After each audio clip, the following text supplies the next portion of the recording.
మనతో పాటుగా లైవ్లోకి అందుబాటులో ఉన్నారు. రామిరెడ్డి గారు నమస్తే సార్. నమస్తే అండి. సార్ ఏంటి పరిస్థితి? కవ్వింపు చర్యలకి పాల్పడుతున్నారట. Minute to minute high tension. China కూడా సపోర్ట్ చేస్తామని హామీ ఇచ్చిందని వస్తున్న వార్తల నేపథ్యంలో భారత్ ముందున్న లక్ష్యాలు ఏంటి? ఈ నెల 22న పహల్గాంలో ఏదైతే ఉగ్రవాదులు అత్యంత అమానవీయంగా మతపరంగా ఎంచుకొని చంపారో 26 మంది వ్యక్తులను, అందులో ఒక వ్యక్తి తన ఆయుధం గుంజుకొని మన వాళ్ళని కాపాడాలని ఒక ముస్లిం కూడా ప్రాణాలు వదిలాడు. అతని త్యాగం కూడా గొప్పది. మనం ఏ విషయంకి ఆ విషయం చెప్పుకోవాలి.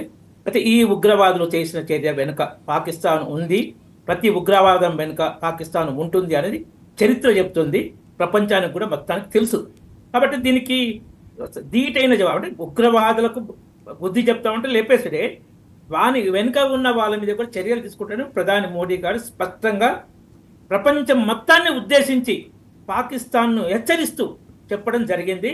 ఈ సంకేతాలు వెళ్తున్నాయి. ఇవే కాకుండా మొత్తం మన త్రివిధ దళాలు వాటి విన్యాసాలు, యుద్ధం ముందు జరిగే విన్యాసాలు కూడా ప్రదర్శన ఇస్తున్నాయి. సముద్రంలో, అక్కడ అరేబియా సముద్రంలో నౌకాబలం కానీ, ఎయిర్ ఫోర్స్, సెంట్రల్ డిఫెన్స్ కానీ, ఈ తర్వాత మన రైల్వే గూడ్స్ ట్రాన్స్పోర్ట్ వాటి మీద మన యుద్ధ ట్యాంకులు వాటి క్షేత్రాలకు చేరుకుంటున్నాయి.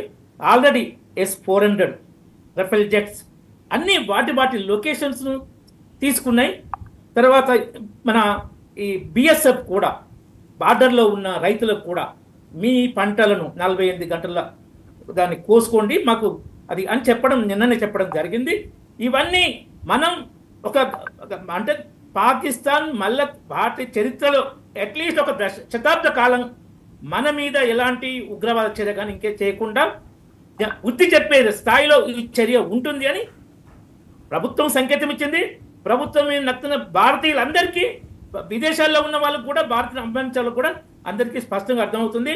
ఇక చైనా కూడా ఒక ప్రకటన ఏదో చేసింది, చర్చించుకోండి, ఒక కమిషన్ వేయండి, నిజాలు తెలుసుకోండి అని డ్రామా ప్రకటన చేసింది. కానీ అదేంటంటే జస్ట్ నేను ఇండియా దిక్కులేము, పాకిస్తాన్తో మేము ఉన్నాము అనిపించుకునే ప్రయత్నంలో భాగం తప్ప, ఎందుకంటే దాదాపు 7-8 సంవత్సరాల క్రితం డోక్లా మనది కాదు, భూటాన్లో ఉన్న అది ట్రై జంక్షన్.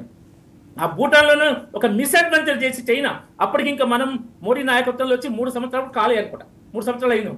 ఆ టైంలో చేస్తే మనం ధీటుగా డిప్లొమాటిక్గా ఎదుర్కొని మన బలగాలను కూడా మోహరించి చైనాను వెనుకకు పంపించడం జరిగింది డోక్లాంలా. తర్వాత గల్వాన్లో కూడా చైనాకు అదే రీతిగా బుద్ధి చెప్పడం జరిగింది. ఇప్పుడు మన అమెరికా గత దశాబ్ద కాలంగా మనతో ఉన్న ట్రంప్ మధ్యన 4 సంవత్సరాలు బైడెన్ పీరియడ్లో కొంచెం కుతంత్రాలు చేయడం జరిగింది మోడీ ప్రభుత్వానికి వ్యతిరేకంగా. ట్రంప్ అధికారంలోకి వచ్చినాక మళ్ళా ప్రో ఇండియా, యాంటీ చైనా విధానాలు స్పష్టంగా ఉన్నాయి. ఇజ్రాయెల్ గత దశాబ్ద కాలంగా మనతో ఉంది. రష్యా కూడా మనతో అద్భుతమైన ఫ్రెండ్షిప్ ఉంది. ఈ రష్యా చైనా ఉండంగా, రష్యా అమెరికా మనది ఉండంగా చైనా మిస్అడ్వెంచర్ చెయ్యదు. అది చేస్తే దానికి ఏం చేయాలో ఈ 3 దేశాలు మాట్లాడుకుంటాయి. కాబట్టి దాని గురించి కొంచెం ఆలోచన చేయాలి, కానీ భయపడాల్సిన అవసరం లేదు, వెనుకకు పోవాల్సిన అవసరం అయితే అసలే లేదు.